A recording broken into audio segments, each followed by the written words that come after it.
I was 10 years old the first time I saw my father cry. It wasn't loud, it wasn't dramatic. It was a quiet thing, a slow unraveling of a man who had spent his entire life trying to keep himself together. I had never seen him like that before, never seen the way his hands shook when he gripped the steering wheel, never seen his shoulders slump like the weight of the world had finally crushed him. I didn't know what to do, so I just sat there, staring at him while the streetlights cast long shadows over his face. We had just left a grocery store in South Carolina, one of those big ones with automatic doors and two bright fluorescent lights.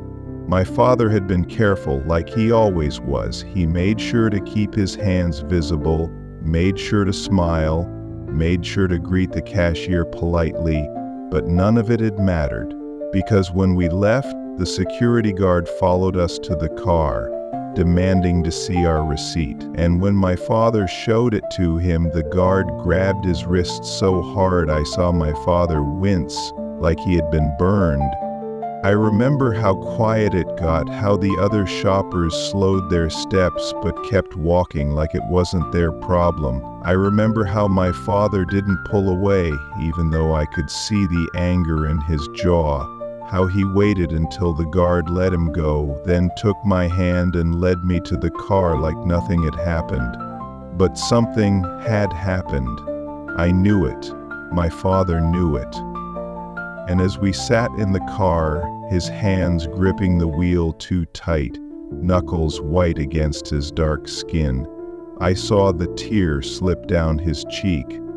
And I understood then that the world could break even the strongest of men. By the time I was in high school, I had learned the rules, the ones they never taught in class, but that you had to know if you wanted to make it home in one piece. Don't run, even if you're late. Don't put your hands in your pockets in a store. Don't reach for anything too quickly. Don't argue even when they're wrong, especially when they're wrong. Don't ever, ever forget that people will see you as a threat before they see you as a person. I had seen what happened when you forgot. I had seen my cousin Isaiah slammed against the hood of a cop car for mouthing off. I had seen my best friend Troy get suspended for defending himself in a fight he didn't start. I had seen too many of us disappear into a system that was designed to swallow us whole.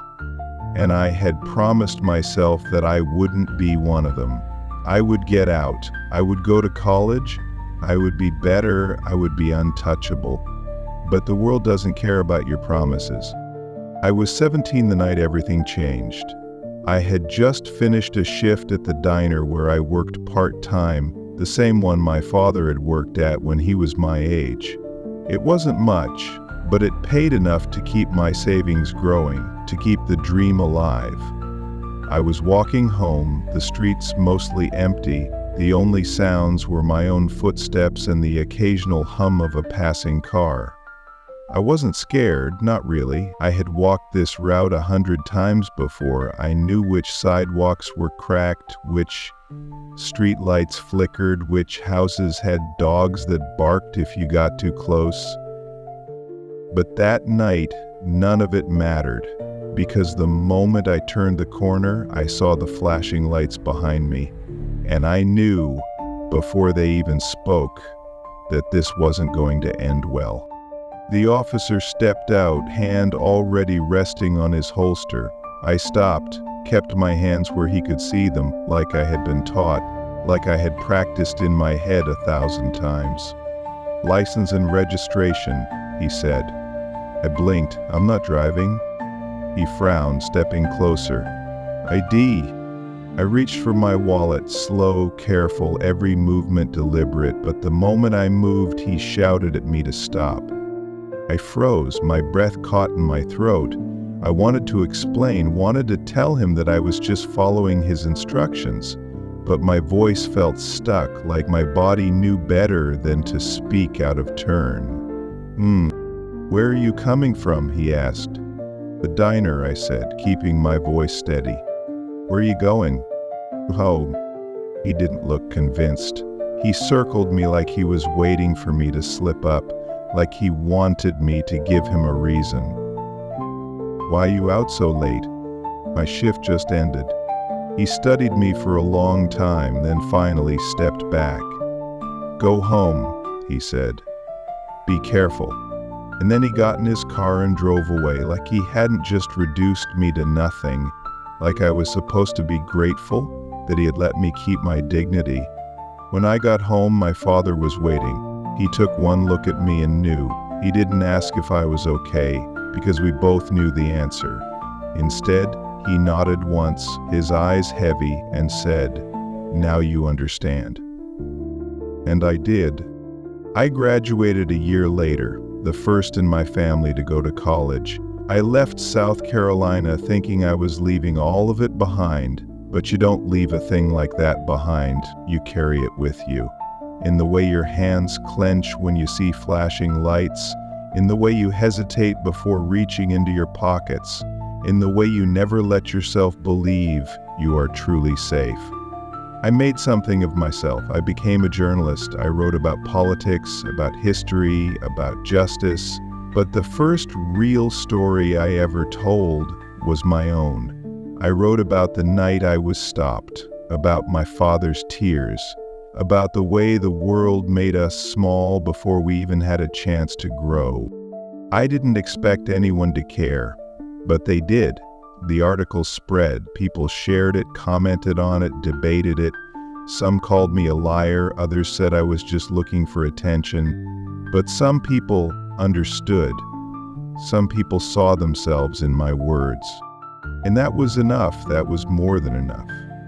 Years later, when my father passed, I stood in the same church he had taken me to as a child, listening to people talk about what a good man he was, how he had worked hard, how he had provided, how he had been strong.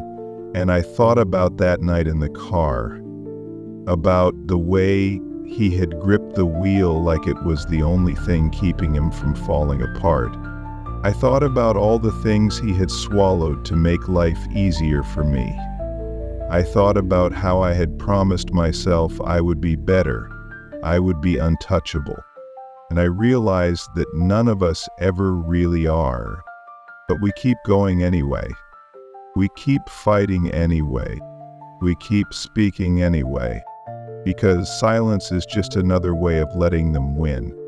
And we have been quiet for too damn long. I thought that once I became a journalist, once I had a degree, once I had a title, once I had a platform, that things would change, that I would no longer feel the weight of my skin pressing down on me in every room I walked into. But the truth is, no matter how much success you have, no matter how careful you are, no matter how many times you follow the rules, you are always one moment away from being reminded of exactly who you are and what this world sees when they look at you.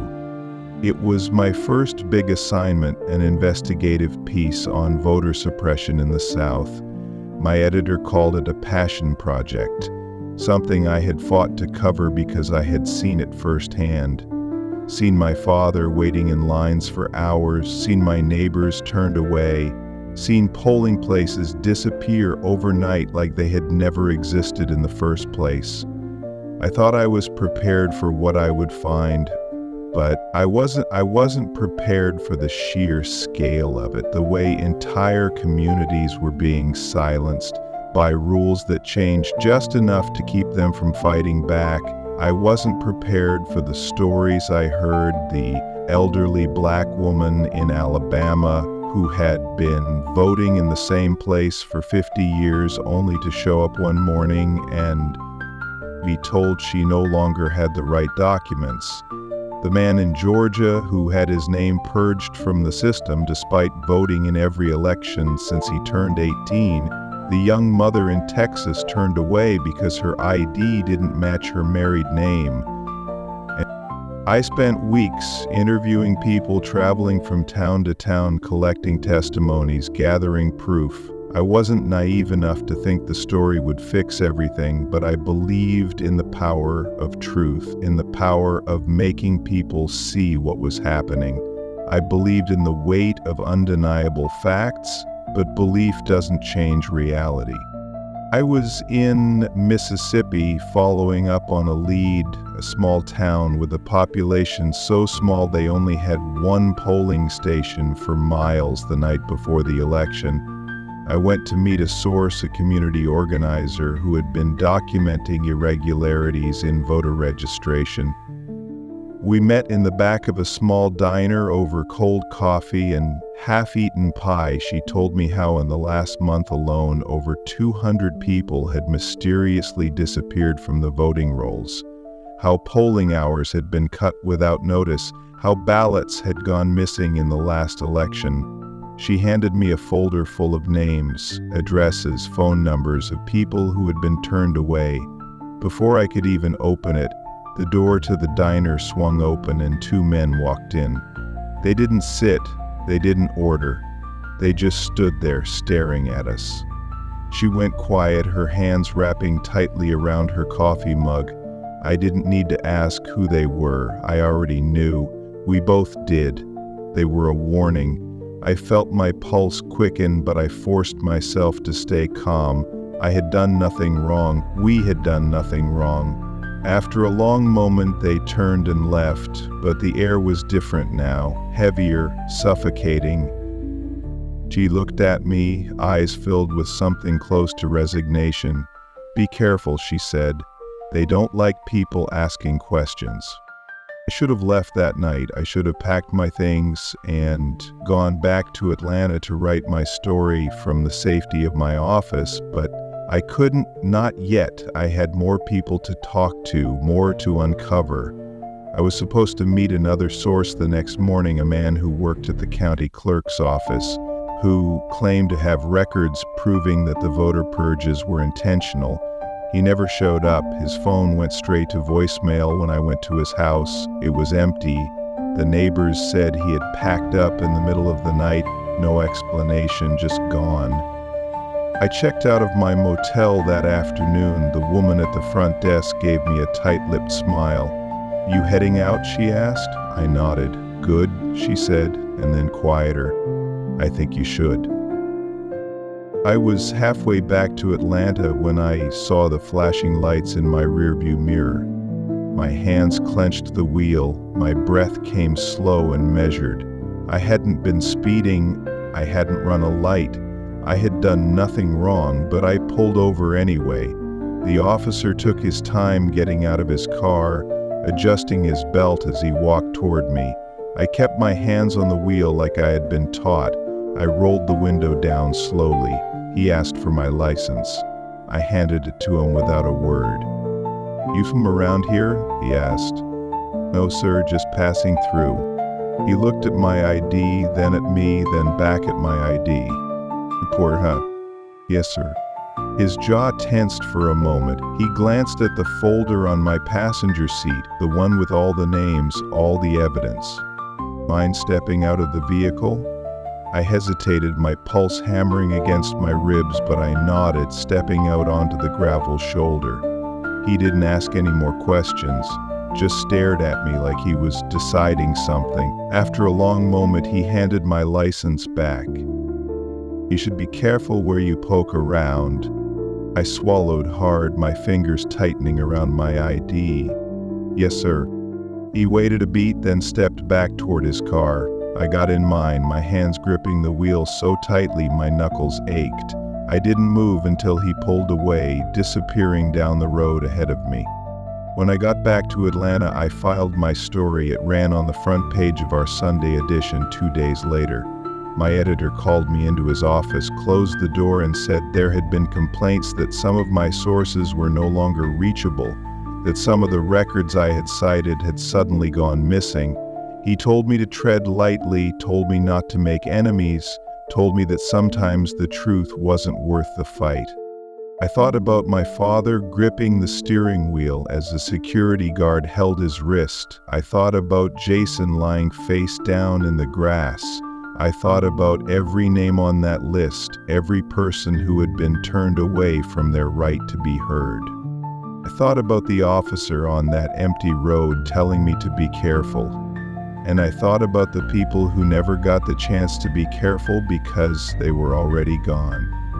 So I kept writing, kept asking, kept digging, kept refusing to look away.